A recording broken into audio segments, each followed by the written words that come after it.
Hi ఎవరు welcome to our channel. ప్రస్తుతం మనతో పాటు దాము బాలాజీ గారు సీనియర్ జర్నలిస్ట్ ఉన్నారు. వారితో ఒకసారి మాట్లాడదాం. సార్ నమస్కారం సార్. నమస్తే.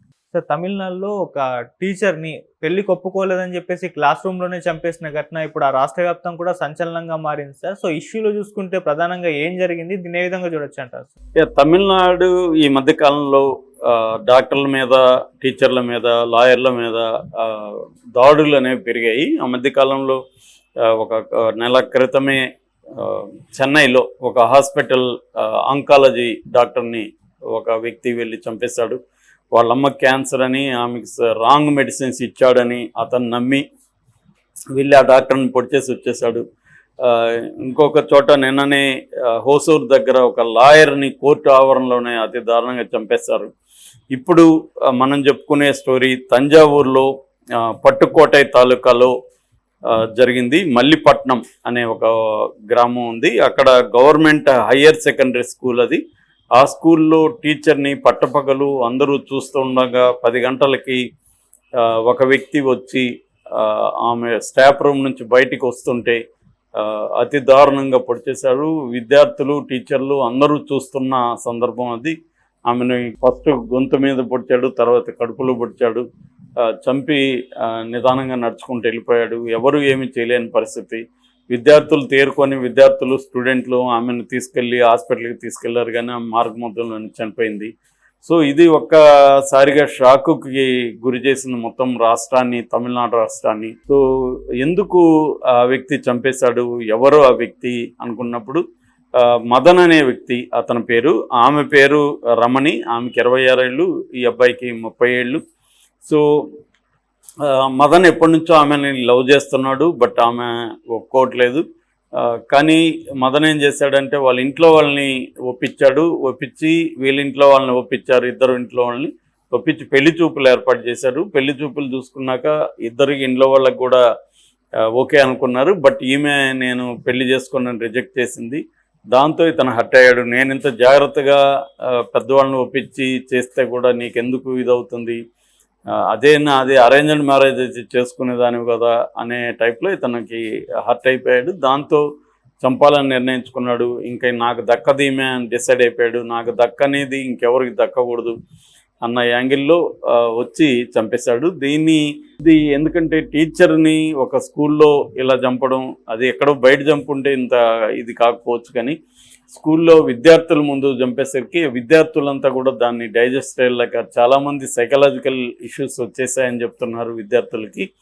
దాంతో స్కూలు ఇది వదిలేరు.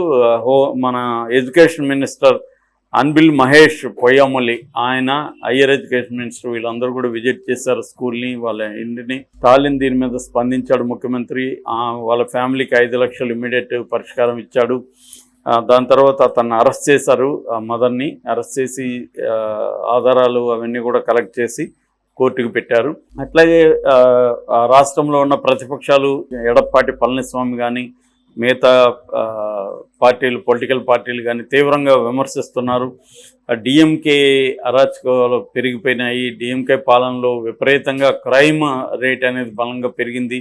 ముఖ్యంగా టీచర్ల మీద, డాక్టర్ల మీద, లాయర్ల మీద పెరిగిపోయిందని చెప్తున్నారు. రాష్ట్ర హెడ్ మాస్టర్ల సంఘం కూడా ఆందోళన వ్యక్తం చేసింది. అంటే గవర్నమెంట్ స్కూళ్ళల్లో కూడా సెక్యూరిటీ కావాలి, ఇలాగా డిమాండ్ చేయడం అనేది మొదలైంది. ఈమె తమిళ్ టీచరు టెంపరీగా యాక్చువల్గా తమిళ్ లాంగ్వేజ్ చెప్పడానికి ఒక 1 year ముందే ఈమెను వాళ్ళు అపాయింట్ చేశారు, టెంపరీ టీచర్గా తీసుకున్నారు. సో ఈమె ఊహించే అవకాశం కూడా లేదు. అతను చంపుతాడని ఊహించలేదు. అతను ఏదో గతంలో లవ్ చేస్తున్నాడని, నేను చేయట్లేదు అనింది. అయిపోయింది, పెళ్లి చూపులు చేశారు. అందరికి ఇష్టమైనా కూడా నాకు ఇష్టం లేదు అతని పట్ల, అతని బిహేవియర్ సరిగా లేదనో ఏమో, మొత్తానికి ఆమె ఇష్టం లేదని చెప్పింది. సో ఇష్టం లేదని చెప్పడం వల్లనే ఇతను హర్ట్ అయ్యి చంపేశాడని చెప్తున్నారు. ఇప్పుడు ఏంటంటే ఆ స్కూల్ కూడా మూసేశారు. ఆ విద్యార్థులకు అందరికీ సైకలాజికల్ కౌన్సిలింగ్ ఇప్పించాలని కూడా విద్యామంత్రి ప్లాన్ చేశాడు. ఎందుకంటే సైకలాజికల్ కౌన్సిలింగ్ ఇచ్చి వాళ్ళు సైకలాజికల్గా ఓకే అని రిపోర్ట్ వచ్చినాకనే స్కూళ్ళు ఓపెన్ చేద్దాం. ఎందుకంటే ఒక ట్రామాలో తాము ఇష్టపడ్డ టీచర్ని తమ కళ్ళ ముందే చంపేస్తే చిన్నపిల్లలు వాళ్ళు తట్టుకోలేక వాళ్ళు చాలా డిస్టర్బ్ అయిపోయారు. చాలామంది ఏడుస్తున్నారు, జ్వరాలు వచ్చేస్తే కొంతమందికి భయపడి, అటువంటి ఒక పరిస్థితి ఉంది. కాబట్టి సైకలాజికల్ కౌన్సిలింగ్ టీచర్లకి స్టూడెంట్లకి చేసిన తర్వాత కొన్ని సెషన్లు అయినాక వాళ్ళు దీన్ని ఎలా అర్థం చేసుకోవాలి, దీన్ని ఎట్లా అధిగమించి ముందుకెళ్ళాలి, ఇవన్నీ వాళ్ళకి కొంత రెడీ చేసిన తర్వాతనే స్కూల్ తెరుద్దామని వీళ్ళు అనుకున్నారు. దీని ఎఫెక్ట్ ఏంటంటే ఈ విజువల్స్ ఇవన్నీ బయటకు వచ్చి దీని ఎఫెక్ట్ ఇతర విద్యార్థుల మీద, ఇతర స్కూళ్ళ మీద కూడా పడే పరిస్థితి వచ్చింది.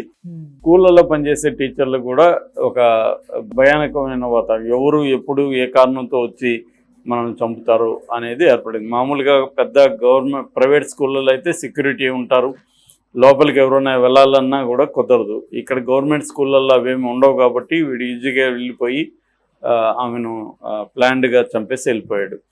బేసిక్గా ఇది జరిగింది. నిజానికి అతని సైకలాజికల్ ప్రొఫైల్ కూడా తయారు చేయాల్సి ఉంటుంది. మామూలుగా చాలా దేశాల్లో క్రైమ్స్ ఇలాంటివి చేసినప్పుడు వాళ్ళ కిల్లర్స్ సైకాలజీ కూడా ఎందుకంటే వీడికి కొంత ఉన్మాద లక్షణాలు ఉన్నాయనేది కూడా చెప్తున్నారు. సో అందువల్ల అతని సైకలాజికల్ ప్రొఫైల్ కూడా తయారు చేయాల్సి ఉంటుంది. ఎందుకంటే పోలీసులకు కానీ ఇతర కేసుల్లో డీల్ చేసే వాళ్ళకి కానీ ఈ సైకలాజికల్ ప్రొఫైలింగ్ అనేది బాగా హెల్ప్ అవుతుంది. సైకాలజిస్టులు స్టడీ చేయడానికి కానీ, అంటే ఇలాంటి వాళ్ళని ఎలా డీల్ చేయాలి, ఇలాంటి వాళ్ళు సమాజంలో ఉంటే వీళ్ళతో ఎలా మెలగాలనేది విమెన్కి కూడా, అంటే ఈమెకి కూడా ఇప్పుడు ఇలాంటి సైకాలజీ వీడికి ఉందని తెలుసుంటే ఆమె కొంత జాగ్రత్తగా డీల్ చేసేదేమో అతనితో. లేదు ముందుగానే పోలీస్ రిపోర్ట్ ఇచ్చుండేది, అతనితో నాకు థ్రెట్ ఉందని ఆమె ఊహించుండేది. కానీ ఆమెకి అతని సైకలాజికల్ బిహేవియర్ తెలియకపోవడం, అతను ఈ స్థాయిలో చేస్తాడని తెలియకపోవడం ఇది జరుగుతుంది. ఎక్కువగా మగవాళ్ళు అమ్మాయిల మీద, తమకు దక్కని అమ్మాయిల మీద, తమల్ని రిజెక్ట్ చేసిన వాళ్ళ మీద తీవ్రమైన కోపాన్ని పెంచుకోవడం వెనక ఏంటంటే వాడికి ఒక ఈగో హర్ట్ అవ్వడం, వాడు పవర్లెస్గా ఫీల్ అవ్వడం, తనని రిజెక్షన్ని తట్టుకోలేకపోవడం. చాలామంది ఏంటంటే చిన్నప్పటి నుంచి పిల్లలకి మనం రిజెక్షన్ని అలవాటు చేయాలనేది కూడా సైకాలజిస్టులు చెప్తారు. అంటే నో అనేది వాళ్ళకి అలవాటు చేయాలి. చాలామంది ఏంటంటే పేరెంట్స్ నో అనేది అలవాటు చేయరు, వాళ్ళు ఏమడిగినా ఇస్తూ ఉంటారు. దానివల్ల రేపు వాళ్ళకి తాము కోరుకున్నదంతా తమకు దక్కాలనే మైండ్ సెట్లో ఉంటారు. దక్కనప్పుడు వాళ్ళు తీవ్రంగా హర్ట్ అవుతారు. అందుకని చిన్నపిల్లలకి ఏంటంటే నో చెప్పడం ఇంపార్టెంట్. వాళ్ళు అడిగిందంతా దొరకకుండా, నువ్వు కోరుకున్నవన్నీ నీకు దొరకవు, జీవితం అంటే అలాగే ఉంటుంది, నువ్వు అన్నీ ప్రతిదీ నీకు దక్కాలనేది ఉండదు అనే మనస్తత్వాన్ని వాళ్ళకి పెంచాలి. కానీ పిల్లలు ఏం చేస్తారు, బ్లాక్మెయిల్ చేస్తారు, ఎమోషనల్ బ్లాక్మెయిల్. అంటే నేను ఏడిస్తే నేను కోరుకున్నది ఇస్తారు, నేను గట్టిగా అరిసి గందరగోళం చేస్తే నాకు ఇస్తారు అనేది వాళ్ళకి అర్థమవుతుంది. కాబట్టి వాళ్ళు దాన్ని ఒక ఆయుధంగా ఉపయోగిస్తారు. మనం కూడా మన పిల్లలు ఏడుస్తూ ఉంటే భరించలేం, బాధేస్తుంది, కాబట్టి ఏడవకుండా ఉండాలని ఇచ్చేస్తారు. కానీ ఇది కరెక్ట్ కాదు. వాళ్ళు బ్లాక్మెయిల్కి మీరు సరెండర్ అయితే ఆ బ్లాక్మెయిల్ అనేది చివరి వరకు వస్తుంది. అట్లాగే చిన్నప్పుడు పేరెంటల్ లవ్ సరిగ్గా లేనప్పుడు కూడా వాళ్ళు ఏం చేస్తారంటే, ఫర్ ఎగ్జాంపుల్ మదర్లీ లవ్ లేనప్పుడు అమ్మాయిల రిజెక్షన్ని కూడా వాళ్ళు తట్టుకోలేరు. ఎందుకంటే మదర్లీ లవ్ లేదు, పేరెంటల్గా వాళ్ళని కేరింగ్గా చూసుకొని పరిస్థితులు కూడా వీళ్ళు అలాగా ఒక యాంటీ సోషల్గా మారిపోవడం, తమని కాదన్న వాళ్ళ మీద పగ పెంచుకోవడం. నిజానికి ఇప్పుడు ఆ అమ్మాయి ఇతనికి ఇష్టమైంది, ప్రపోజల్ చేశాడు, అమ్మాయి కాదనింది. వీడు మెచ్యూరిటీ ఉండేవాడైతే ఏం చేస్తాడు, okay life is like this అనేసి వాడు ముందుకెళ్ళాలి. ఇంకొక అమ్మాయి నచ్చచ్చు అతనికి, తర్వాత వెళ్ళొచ్చు. ఈ అమ్మాయి రేపు పొద్దున పెళ్ళి అయినాక ఈ అమ్మాయి నచ్చకపోవచ్చు, వీళ్ళిద్దరూ 1 year 2 year విడాకులు కూడా తీసుకోవచ్చు. ఎందుకంటే ప్రేమ అనేది ఒక ఇల్యూజనరీ యాక్టివిటీ. అంటే మనకు తెలియదు కదా కంపాటబిలిటీ ఉంటుందా, ఇప్పుడేదో అనుకున్నాం, అది జరగకపోవచ్చు. చాలామంది తీవ్రంగా ప్రేమించిన వాళ్ళు మళ్ళీ ఎలా గొడవలు పడి విడాకులు తీసుకున్నారు మనం చూస్తున్నాం. ఇవన్నీ ఏంటంటే దీనివల్ల మనిషిని చంపే స్థాయికి వెళ్ళడం అనేది అతి దారుణమైన విషయము. దీనికి ఖచ్చితంగా ప్రొఫైలింగ్ తయారు చేయాలి. అట్లాగే సైకలాజికల్గా ఈ సంఘటన ఉపయోగించుకొని ఆ స్కూల్లో ఉన్న పిల్లలకి కూడా కౌన్సిలింగ్ కావాలి. అంటే అమ్మాయిలకి మీకు ఇటువంటి ఇష్యూస్ వచ్చినప్పుడు ఎలా డీల్ చేయాలి, అబ్బాయిలు మిమ్మల్ని ఎవరైనా రిజెక్ట్ చేస్తే మీరు అటువంటిప్పుడు ఎలా దాన్ని డీల్ చేయాలి అన్న కౌన్సిలింగ్లు కూడా అవసరం. నిజానికి నేను చాలాసార్లు చెప్పాను, స్కూళ్ళల్లో కాలేజీలో కనీసం ఒక కౌన్సిలర్, సైకాలజికల్ కౌన్సిలర్ ఒకరు ఉండడం అనేది చాలా ఇంపార్టెంట్. ఇటువంటి వచ్చినప్పుడు ఎలా డీల్ చేయాలి. ఇప్పుడు ఈ అమ్మాయికి ఇటువంటి ప్రాబ్లం ఉండి ఆల్రెడీ నన్ను ఒక అతను గట్టిగా అన్నప్పుడు ఆ సైకాలజిస్ట్కి ముందుగా చెప్పుంటే కనీసం అతను లేదా ఆమె పోలీసులను కూడా అలర్ట్ చేసేది.